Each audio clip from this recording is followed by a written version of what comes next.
Measurement of economic growth. अब आपकी economy जो ग्रो हो रही है वो उसकी इकोनॉमी की ग्रोथ को मेजर कैसे करना है, मैंने बता दिया शुरू में जीडीपी से करना है, नहीं लेट्स सपोज नहीं बताया अभी, ठीक है। तो ज़रा देखते हैं पहली इलस्ट्रेशन।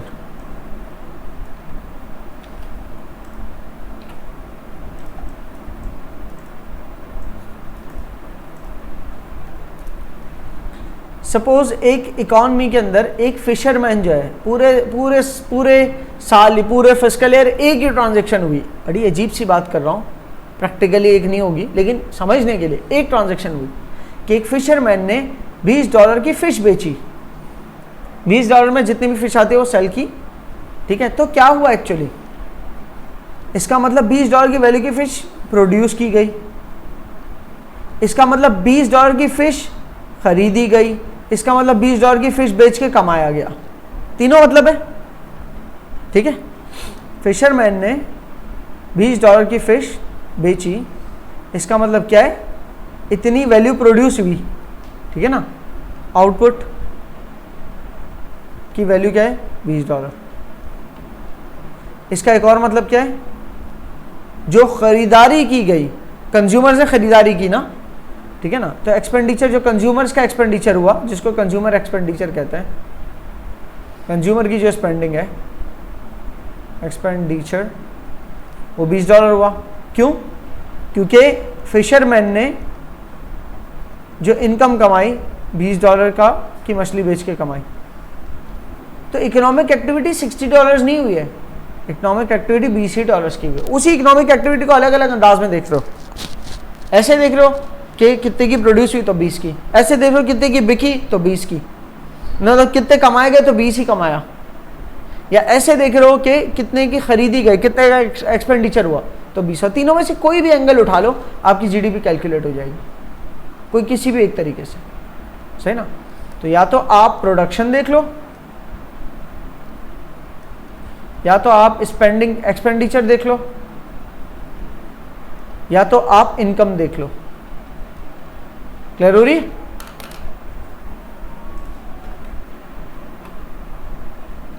फॉर्मूला पे तो बाद में आएंगे ना, पहले हम इसको रफली समझ रहे हैं।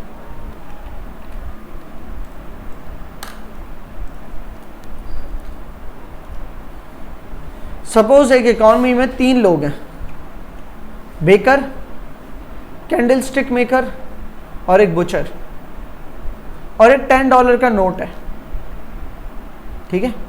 आप बेकर हो, you are a baker, bakery आपकी, और आपके पास $10 है, अभी आपसे शुरू होती है कहानी। You use $10 note to buy candles, आपने कैंडल्स खरीदी, ठीक है। तो इससे क्या जाहिर हुआ, आपने $10 से कैंडल्स खरीदी, इससे क्या जाहिर हुआ कि $10 की कैंडल्स प्रोड्यूस हुई,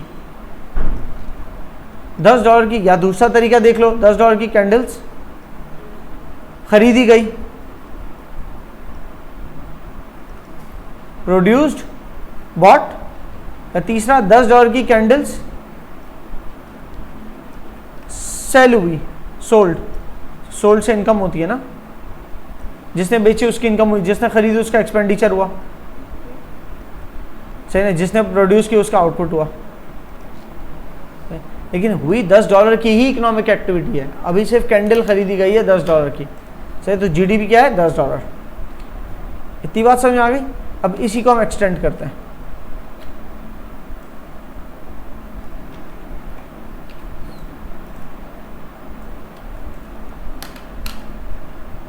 you the baker give your $10 note to buy candles from candle stick maker. ये तो हमने देख लिया कि कैंडल स्टिक मेकर से $10 की कैंडल ले ली।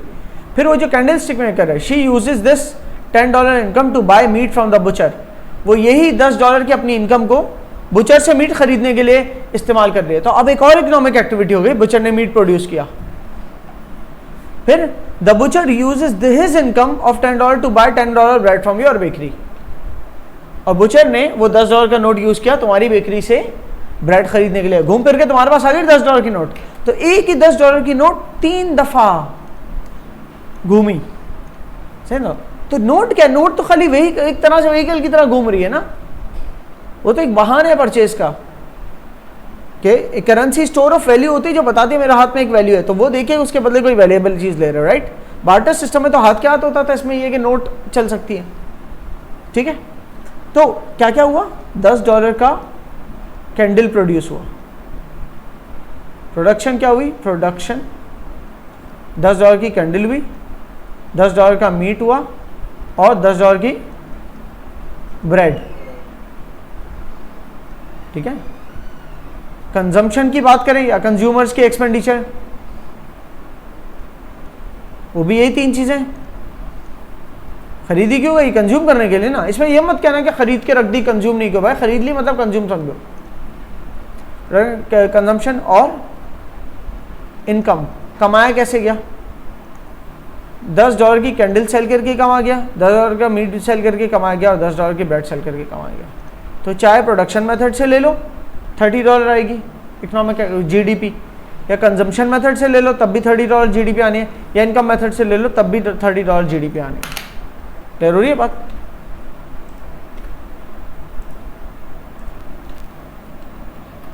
पर ये जितनी भी बात मैंने बताई है ना, उसके अंदर आप ये बात को जहन में रखना कि आप ये सोचो प्रोडक्शन तो मुल्क के अंदर, जैसे एक बिजनेस में होती है ना, प्रोडक्शन तो हमने जो है मिसाल के तौर पे 50,000 बैट्स की है, लेकिन क्लोजिंग इन्वेंटरी रह गई 10,000 बैट्स की, ठीक है।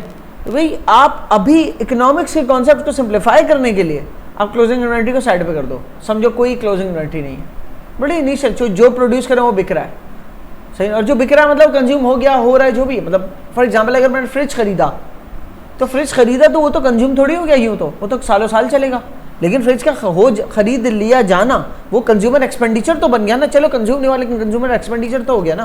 मैं उसको कंज्यूम का लफ्ज दे रहा हूँ, एक्चुअली मुझे बोलना चाहिए कंज्यूमर एक्सपेंडिचर, ठीक है। तो जो खरीद लिया गया वो कंज्यूमर एक्सपेंडिचर, कंज्यूमर ने खरीदा है, तो बिजनेसेस ने कोई चीज़ खरीदी है तो बिजनेस की तरफ से खरीदारी जो वो बिजनेस एक्सपेंडिचर में आएगा। बहरहाल इस चीज़ को बस ये बताना था कि क्लोजिंग इन्वेंट्रीज और रिमेनिंग स्टॉक सबको अभी जहन में ला के कन्फ्यूज मत करना अपने आप को। तो now if one wants to find out how much was the total value of output produced in the economy, तो वो किस एंगल से देखेगा कि किस किसने क्या क्या प्रोड्यूस किया। अगर किसी को ये फाइंड आउट करना है कि एक्सपेंडिचर टोटल इकोनॉमी में कितना हुआ, तो वो एक्सपेंडिचर पॉइंट ऑफ व्यू से देखेगा खरीदार ने कितना कितना खरीदा है, तो जितना खरीदा गया उतना ही प्रोड्यूस हुआ होगा, तो बराबर हो गई ना जीडीपी। दोनों तरीके, यहाँ से देख लो या वहाँ से देख लो, या तीसरा जितना कमाया है, ठीक है। तो तीनों मेथड से जीडीपी का आंसर बराबर आना चाहिए, इधर वे आप कर लो, ठीक है। यही बात हो रही है। तो नेशनल आउटपुट जो कि आपकी इकोनॉमी में टोटल कितना प्रोड्यूस हुआ है पूरे साल, वो नेशनल आउटपुट है। टोटल प्रोडक्शन पूरे साल की, total production of goods and services, ठीक है। एक्चुअली आई शुड रादर से टोटल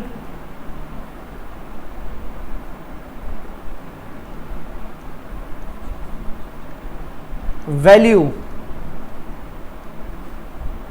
ऑफ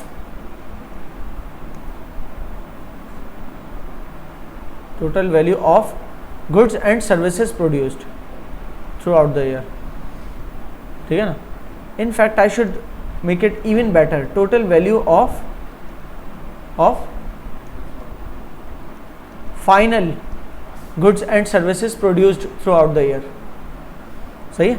या तो ये ले लो, ठीक है, total value of final goods and services produced, तो ये प्रोडक्शन मेथड से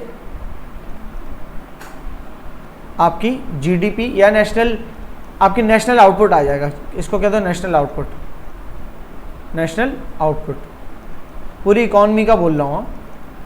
total value of final goods and services produced with in an economy over a specific period. कितने पीरियड के लिए, 5 साल की निकालनी है, 1 साल की, उमूमन 1 साल की होती है, तो यूजुअली 1 ईयर। नेशनल आउटपुट समझ में आ गया।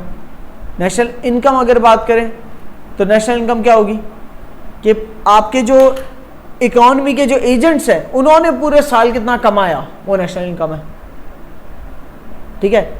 या नेशनल एक्सपेंडिचर कि आपकी इकोनॉमी के जो agents, economic agents, consumers, businesses, government, इन्होंने कितना एक्सपेंडिचर किया, और इसमें सिर्फ इनका एक्सपेंडिचर काउंट नहीं होगा, फॉरेन बायर्स ने भी जो एक्सपेंडिचर किया, क्योंकि जो उन्होंने फॉरेन बायर्स ने हमारे जिनको हमने माल एक्सपोर्ट किया उन्होंने एक्सपेंडिचर जो किया हमारी एक्सपोर्ट्स खरीदी, तो उनका एक्सपेंडिचर हमारी एक्सपोर्ट्स बनी, उनका एक्सपेंडिचर हमारी एक्सपोर्ट्स के अंदर शुमार हुआ, तो हमारी एक्सपोर्ट्स भी तो इनकम की वजह बनी।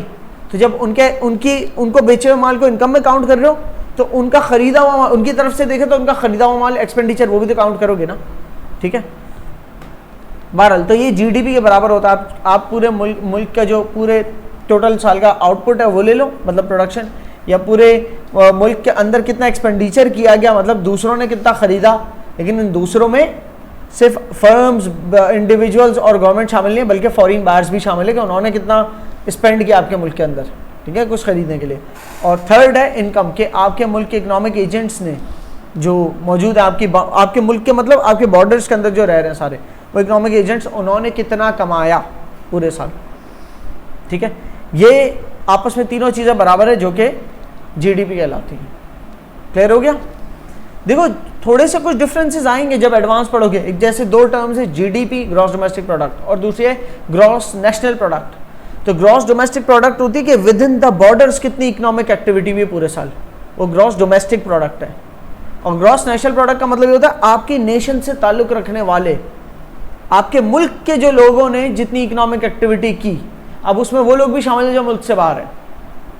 ग्रॉस नेशनल प्रोडक्ट में उनकी इकोनॉमिक एक्टिविटी भी ऐड हो जाएगी। और इस तरह आपके मुल्क में जो दूसरे मुल्क के बिजनेसेस ऑपरेट कर रहे हैं ना, वो है दूसरे मुल्क से ताल्लुक रखने वाले, वो ऑपरेट कर रहे हैं, तो उनकी इकोनॉमिक एक्टिविटी लेस करोगे आप, जीएनपी कैलकुलेट करते हैं। तो जीएनपी ग्रॉस नेशनल प्रोडक्ट वो नेशनल्स की प्रोडक्टिविटी को देखने के लिए, जीडीपी आपके मुल्क की प्रोडक्टिविटी को देखने के लिए with in the boundaries of your country, आपके डोमेस्टिकली कितनी प्रोड्यूस हुई चीज़। और जीडीपी ही ज़्यादा यूज़ होता है, जीएनपी को यूज़ करने के लिए कोई और सिचुएशंस होती है, लेकिन मेनली आपकी इकोनॉमिक ग्रोथ जो है ना आपके विद इन द बॉर्डर्स देखी जाती है कि हमारे मुल्क की रिसोर्सेज को अंदर ही अंदर इस्तेमाल करते हैं, चाहे जो भी इस्तेमाल कर रहा है, हमारे मुल्क का बंदा कर रहा है, दूसरे ममालिक की कंपनी आगे कर रही है, लेकिन वो जो इस्तेमाल प्रोड्यूस हो रहा है, वो इकोनॉमिक एक्टिविटी जनरेट हो रही है, वो कितनी वैल्यू की है पूरे साल की, ठीक है। और फाइनल गुड्स एंड सर्विसेज को लेते हैं इसमें। ये सब आप जब पढ़ोगे ना कि calculation of real GDP calculate किस तरह से होती है।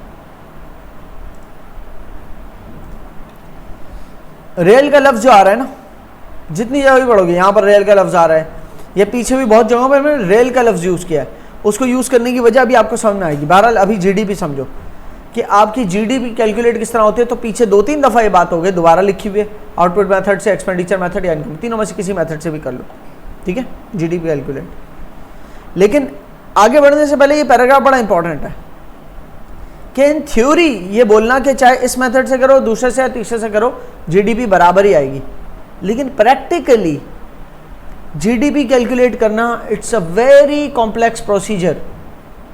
मिलियंस ऑफ इकोनॉमिक एजेंट्स मौजूद हैं, कितने लाखों करोड़ों लोग मौजूद हैं, कितने हज़ारों की तादाद में बिजनेस मौजूद हैं, गवर्नमेंट की इतनी पूरे साल की इतनी ज़्यादा एक्टिविटी मौजूद है, कितने फॉरेन बायर्स होंगे, कितना माल उनको एक्सपोर्ट होता होगा, कितना इंपोर्ट होता होगा, ये कितनी मिलियंस है, बिलियंस ऑफ ट्रांजैक्शंस पूरे साल होती होंगी। उस एक एक को आप एक्यूरेटली रिकॉर्ड कर पाओ, एक्यूरेटली रिकॉर्ड कर पाना ये थियोरेटिकली हो सकता है, प्रैक्टिकली नहीं हो सकता, नंबर 1। और फिर नंबर 2 ये कि थियोरेटिकली आउटपुट मेथड लो, एक्सपेंडिचर मेथड लो या इनकम मेथड लो, तीनों से जीडीपी बराबर आनी चाहिए, पर प्रैक्टिकली इन तीनों मेथड से जब कैलकुलेट करेंगे तो अलग अलग आएगी। पूरे मुल्क की इकोनॉमी के टोटल सबकी इनकम ऐड करो और पूरी इकोनॉमी में पूरे साल कितने वैल्यू के गुड्स एंड सर्विस प्रोड्यूस हुए हैं वो देखो, उन दोनों की वैल्यू, वो डिफरेंस आएगा कोई ना कोई मिस आउट हो सकता है कैलकुलेशन में, कोई किसी तक पहुंचे ही नहीं, कोई अपनी इनकम छुपा रहा है टैक्स से बचने के लिए, या कोई ऐसी इकोनॉमिक एक्टिविटी हुई है जो गवर्नमेंट की नज़र में आ भी नहीं सकती। मैंने अपने घर के आगे किसी से सफाई करा ली, पहले भी ये मिसाल दी, तो कैसे पता चलेगा किसी को कि वो सफाई करने वाले ने कितनी इनकम कमाई, वो भी तो पूरे मुल्क के अंदर कोई इकोनॉमिक एक्टिविटी हुई है ना।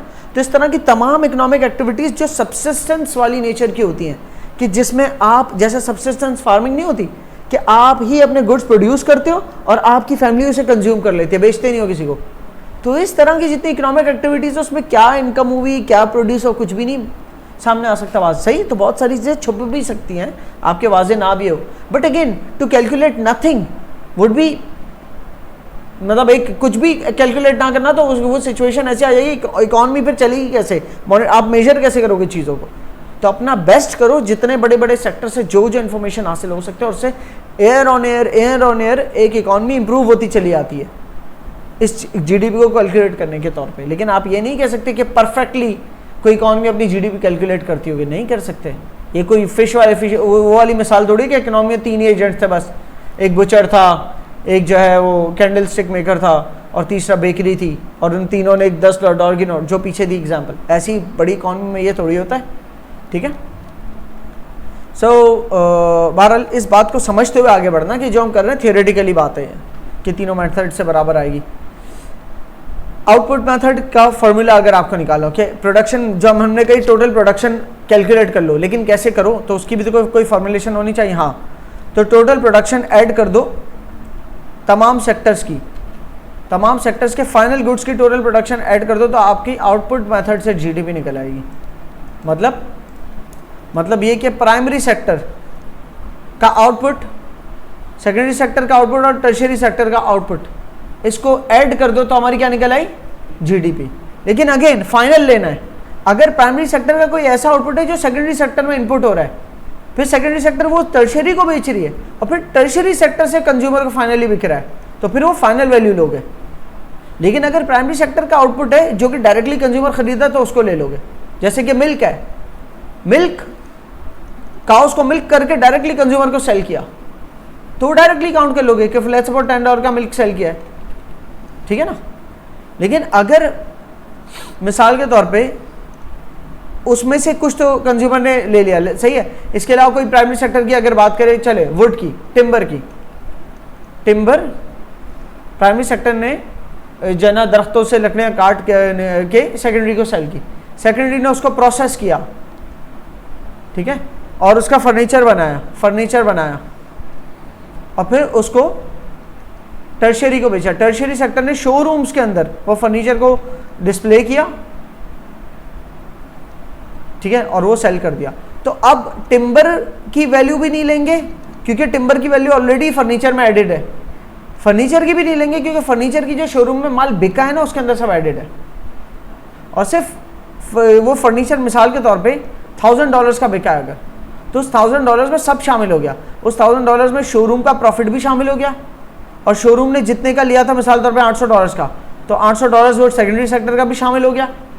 और सेकेंडरी सेक्टर ने लिया था मिसाल के तौर पे टिम्बर खरीदा था $400 का, तो $400 से 800 पे गया, तो 400 ऐड किया किसने, 400 की वैल्यू किसने ऐड की, सेकेंडरी सेक्टर ने, और 800 तक पहुंचा दिया उस चीज़ को। फिर 800 की चीज़ मतलब आप फिर 800 का बेचा शोरूम को, और शोरूम ने वो चीज़ $1000 की बेची। मतलब ये बड़ा मैंने घिचपिच करके लिख दिया, लेकिन बात आपको समझ में आ गई है, ठीक है। ऐसा हो सकता है सेकेंडरी सेक्टर से डायरेक्टली कंज्यूमर्स खरीद ले, ठीक है, सेकेंडरी सेक्टर से हो सकता है। और सिर्फ कंज्यूमर नहीं है, बिजनेसेस भी खरीद सकता है। हो सकता है सेकेंडरी सेक्टर का आउटपुट ये हो कि कोई कैपिटल गुड्स हो सकता है, कोई मशीनरी, तो वो कोई दूसरा बिजनेस खरीदेगा ना। तो चाहे वो प्रोड्यूसर्स गुड्स हो या कंज्यूमर गुड्स हो, फाइनल होनी चाहिए। अगर ट्रैक्टर बिक रहा है तो फाइनल ट्रैक्टर हो, ये नहीं ट्रैक्टर में अभी और वैल्यू ऐड होनी है। ट्रैक्टर पूरा बन चुका है और वो कोई फार्म लैंड ओनर खरीद रहा है, तो ट्रैक्टर कौन सा गुड्स है, consumer good, producer good? Tractor producer good है, क्योंकि एक बिजनेस दूसरे बिजनेस को सेल कर रहा है। ट्रैक्टर से इकोनॉमिक एक्टिविटी होती है, बच्चों को घुमाने के लिए नहीं होता वो, सही है। तो प्रोड्यूसर गुड है, तो या तो ट्रैक्टर फाइनल गुड के तौर पे सेल हो रहा हो, या तो गंदम फाइनल गुड के तौर पर सेल हो रही है। गंदम तो फाइनल गुड नहीं होता, आटा फाइनल गुड के तौर पर सेल, फाइनल गुड्स लेने आप लोगों ने, ठीक है। अब ऐसा हो सकता है ना, आप डायरेक्ट चक्की से आटा खरीद लो, तो आपने सेकेंडरी सेक्टर से आटा खरीद लिया कि जहां पर गंदम पिस के आटा भर के देते हैं। ऐसा होता है कि आप शॉप से आटा खरीदो, कि जो वो शॉप जो चक्की से आटा खरीदती है, ठीक है ना, फ्लावर मिल से आटा खरीदती है और वो दुकान पे रखती है अपने, फिर दुकान से आप खरीदते हो, ठीक है, तो फिर वो टर्शियरी के सेक्टर से काउंट होगा। बहरहाल तीनों सेक्टर के अगर आउटपुट को ऐड कर दो, तीनों सेक्टर्स के फाइनल आउटपुट को ऐड कर दो, तो हमारा क्या, जीडीपी थ्रू आउटपुट मेथड आ जाएगी, ठीक है। GDP through income method, income method से जीडीपी कैलकुलेट करनी है ना, तो आप इनकम्स को ऐड कर लो। किन किन की इनकम्स को ऐड कर लो? लैंड की इनकम को ऐड कर लो, लेबर की इनकम को ऐड कर लो, कैपिटल की इनकम को ऐड कर लो, और प्लस एंटरप्रेन्योर की इनकम को ऐड कर लो। लैंड की इनकम क्या होती है? रेंट। लेबर की इनकम वेजेस। कैपिटल की इनकम इंटरेस्ट। और एंटरप्रेन्योर की इनकम प्रॉफिट। ये बेसिक समझ में आ गया?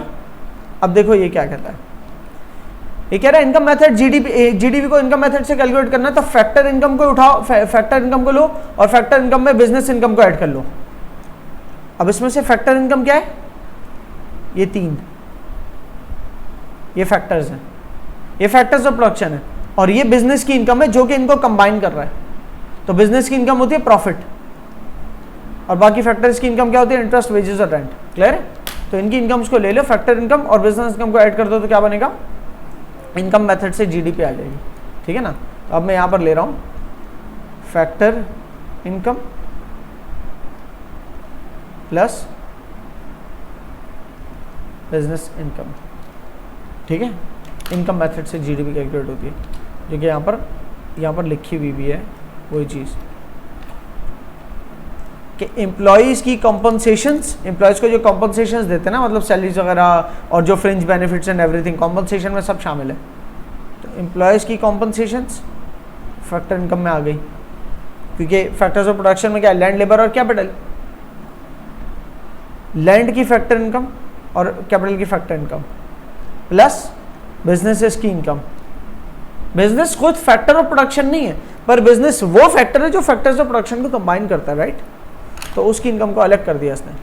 बहरहाल वो आपकी इनकम मेथड के जरिए जीडीपी कैलकुलेट करना आ गया, या कह लो नेशनल इनकम।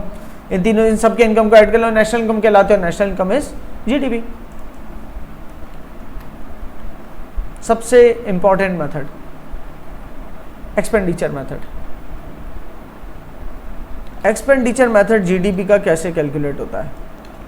चलो आपके सामने फॉर्मूला रखता हूं, आप खुद ही आइडिया लगाओगे।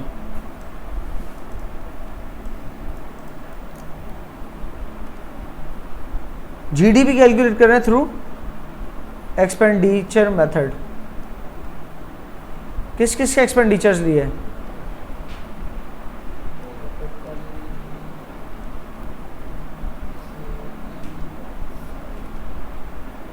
क्या होगा? सी से, आई से, जी से गवर्नमेंट।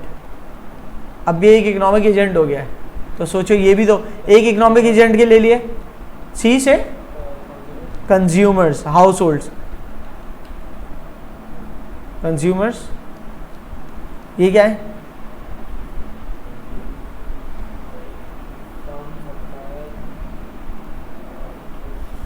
Yes, investors. ठीक है? कंज्यूमर्स, इन्वेस्टर्स, गवर्नमेंट और x minus m, exports minus imports. Exports वालों ने से जो एक्सपेंडिचर किया है हमारी इकोनॉमी में वो ऐड कर दो, क्योंकि हमारी इकोनॉमी में पैसा आया, और माइनस इंपोर्ट्स। हमारी इकोनॉमी में जो एक्सपोर्ट्स वालों से लिया वो हमारी इकोनॉमी में काउंट नहीं होना चाहिए। एक्चुअली इंपोर्ट्स को यहाँ माइनस करके दिखा दिया, लेकिन मैं दरअसल बताऊँ सीन क्या है। पहले देखो फिर मैं बताता हूँ फॉर्मूले के अंदर आपको सिखाने के लिए। गवर्नमेंट, कंज्यूमर्स और इन्वेस्टर्स, इन तीनों ने जो एक्सपेंडिचर्स किए होंगे, वो जो एक्सपेंडिचर हमारे मुल्क के अंदर किए हैं ना, हमारे मुल्क से जो माल खरीदा वो हमारे मुल्क की जीडीपी में शुमार होना चाहिए। अब समझो गवर्नमेंट ने टोटल एक्सपेंडिचर किया था मिसाल के तौर पे $200 बिलियन, जिसमें से $30 बिलियन की इंपोर्ट्स थी, तो वो हमारे मुल्क की जीडीपी का हिस्सा तो नहीं बनना चाहिए। ठीक है? हमारे मुल्क की जीडीपी का हिस्सा क्या बनना चाहिए? जो $170 बिलियन की लोकल एक्सपेंडिचर के, गवर्नमेंट दो तरह के एक्सपेंडिचर्स के हैं। $200 बिलियन के एक्सपेंडिचर टोटल के, लेकिन उसमें से $170 बिलियन जो है वो डोमेस्टिक एक्सपेंडिचर है कि हमारे मुल्क के अंदर ही की चीज़ें खरीदिए। बाकी कुछ चीज़ें, कुछ दवाइयाँ गवर्नमेंट ने बाहर से मंगवाई, कुछ जो है ना टेक्नोलॉजिकल गैजेट्स बाहर से मंगवाए गवर्नमेंट ने, ठीक है ना, तो वो तो बाहर गया ना पैसा, वो हमारे मुल्क की जीडीपी में नहीं काउंट होना चाहिए। हमारे मुल्क की जीडीपी में येलो वाला काउंट होना चाहिए। ठीक है? इसी तरह कंज्यूमर्स हैं। कंज्यूमर्स में हो सकता है पूरे साल मिसाल के तौर पे $300 बिलियन का एक्सपेंडिचर किया, जिसमें से $20 बिलियन जो है वो इंपोर्ट्स हो और $280 बिलियन हमारी इकोनॉमी के अंदर डोमेस्टिक चीज़ें, लोकल चीज़ें खरीदो, बाहर से ना खरीदो, ठीक है। 20 बिलियन डॉलर तक की गाड़ियां बाहर से मंगवा ली और बाहर से कुछ कंप्यूटर्स, लैपटॉप, ये सब कुछ मंगवा लिए, तो वो बाहर की इंपोर्ट्स में काउंट हो गया। और इसी 300 बिलियन में से $280 बिलियन की जो है ना लोकल गुड्स एंड सर्विसेज, जो फाइनल गुड्स एंड सर्विसेज खरीदे ना कंज्यूमर्स ने, वो है, ठीक है। इसी तरह इन्वेस्टर्स की बात करते हैं। इन्वेस्टर्स ने टोटल पूरे साल मिसाल के तौर पे $800 बिलियन खर्च किया। $1 ट्रिलियन पे चली गई इकॉनमी, कोई बड़ी इकॉनमी होगी, हमारी जैसी नहीं होगी, ठीक है। तो लेट्स सपोज बिजनेसेस ने जो लोकली चीज़ें, फाइनल गुड्स परचेज किए, जो लोकली चीज़ों पे खर्च किया, जिन जिन चीज़ों पे, लेबर पे भी खर्च किया, जिन जिन चीज़ों पे खर्च किया ना बिजनेसेस ने, तो वो 2 हिस्सों में तोड़ा। जो बाहर से खरीदी थी चीज़ें $800 बिलियन में से लेट्स सपोज $250 बिलियन की थी वो, तो $250 बिलियन की इंपोर्ट्स हैं, imports of goods and services, और बाकी $550 बिलियन जो है वो लोकल डोमेस्टिक। तो जीडीपी हमारी क्या बनी, ये ग्रीन से मार्क करता हूँ, ये क्योंकि हमारे मुल्क की चीज़ें खरीदी गई हैं, प्लस बाहर वालों ने, फॉरेनर्स ने भी हमारे मुल्क के अंदर से माल खरीदा है। फॉरेनर्स ने जो एक्सपेंडिचर किया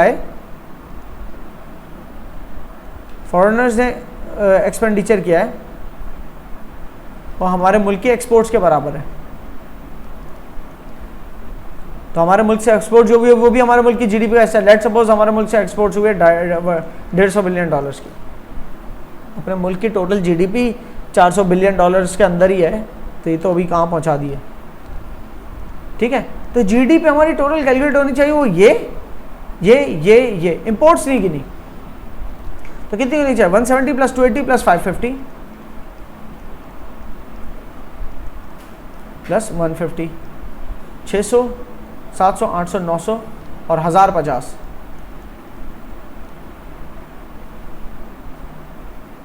ठीक है। ये 600 नहीं है, 700 है, 1150 बिलियन जीडीपी होनी चाहिए, राइट। अब वो जो आपने फॉर्मूला देखा वो बड़ा सिंपल सा है, वो पता है कैसा है, वो सबके अलग अलग नहीं गिन रहा, वो कह रहा है भाई सबका सब गिन लो, गवर्नमेंट का 200 बिलियन गिन लो, कंज्यूमर का 300 बिलियन गिन लो, इन्वेस्टर का 800 बिलियन गिन लो। जब ये सारे गिन लिए ना, गवर्नमेंट का 200, कंज्यूमर्स का 300, इन्वेस्टर का 800, फिर एक चीज़ ख्याल करना कि इन तीनों ने जो इंपोर्ट्स किए वो माइनस करना, टोटल तीनों ने इंपोर्ट्स किए 30 + 20 + 250, 300 की, टोटल 300 की जो इंपोर्ट्स किए वो माइनस करना, और ऐड कर देना जो एक्सपोर्ट्स किए हैं, 150 बिलियन के एक्सपोर्ट्स भी तो हुए हैं, ठीक है ना।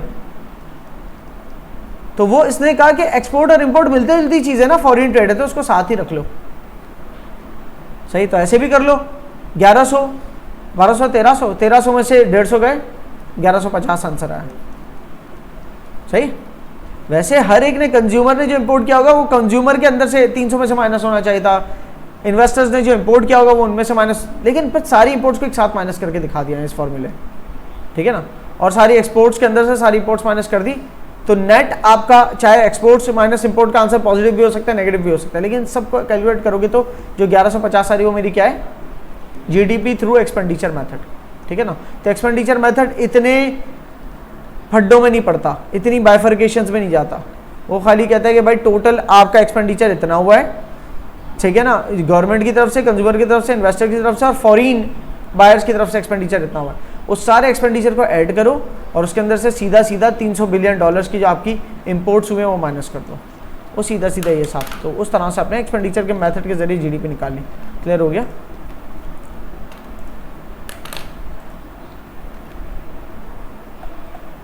तो अब आप इस टेबल को देखेंगे ना, अगर इसमें एक हाइपोथेटिकली मिसाल के तौर पे आपके सामने जो है ना ये वर्किंग करके दिखाई हुई है CI(x - M) और G के, ठीक है ना। ये वो है आपका एक्सपेंडिचर मेथड के ज़रिए GDP कैलकुलेट हुई है 2009 के पहले क्वार्टर की, 2009 के दूसरे, तीसरे और चौथे क्वार्टर की, और 2010 के पहले क्वार्टर की। एक क्वार्टर 3 महीने का होता है, ठीक है। ये क्वार्टर टू क्वार्टर कंपैरिजन के लिए की हुई है। तो अब अच्छा, ये भी एक अंदाज होता है टोटल करने का कि नीचे की 2 लाइनें जो देख रहे हो इंडेंटेशन, ये ड्यूरेबल नॉन ड्यूरेबल गुड्स का टोटल गुड्स है, और गुड्स के अंदर पे सर्विसेज को ऐड कर रहे हैं ना, जब गुड्स के अंदर सर्विसेज को ऐड कर रहे हैं तो ये टोटल इन दोनों का बन रहा है पर्सनल कंजम्पशन एक्सपेंडिचर्स, ठीक है। तो इस तरह से करके ये टोटलिंग हो रही है। बहरहाल तो कंज्यूमर्स के जो पर्सनल कंजम्पशन एक्सपेंडिचर्स हैं, ठीक है, वो क्या है, वो ड्यूरेबल नॉन ड्यूरेबल गुड्स खरीदते हैं, जिसका टोटल इन दोनों का मिला के बन रहा है 3,000 समथिंग। ज़ाहिर है कुछ कॉमन लिए हुए होंगे, कई सारी चीज़ें, मिलियन कॉमन होंगे शायद, 3 बिलियन का ड्यूरेबल नॉन ड्यूरेबल गुड्स का कंजम्पशन है, $3 बिलियन का, ठीक है ना। ये इतना कॉमन लिया हुआ सब में। तो उसमें 3 बिलियन में सर्विसेज 6.7 बिलियन जब ऐड करेंगे तो मिला के बनेगा $9.9 बिलियन का कंज्यूमर्स का एक्सपेंडिचर। सर प्राइवेट सेक्टर के बिजनेसेस का एक्सपेंडिचर टोटल इतना है, जिसके अंदर नीचे बताया हुआ सब कुछ, ठीक है।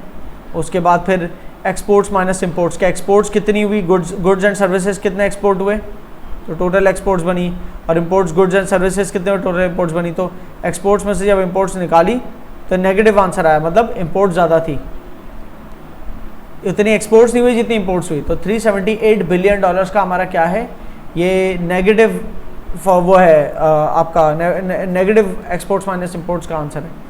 इसको मैं नेगेटिव फॉरेनर्स एक्सपेंडिचर कर लूँगा, लेकिन नेगेटिव का मतलब ये हो गया हमने ज़्यादा ख़रीदा माल फॉरेनर्स से, ठीक है। उसके बाद ये आ जाता है गवर्नमेंट कंजम्पशन एक्सपेंड, यहाँ गवर्नमेंट का टोटल ये रहा, तो सबको ऐड करके ये बना 14.178, ठीक है, GDP। इसी तरह हर साल का है।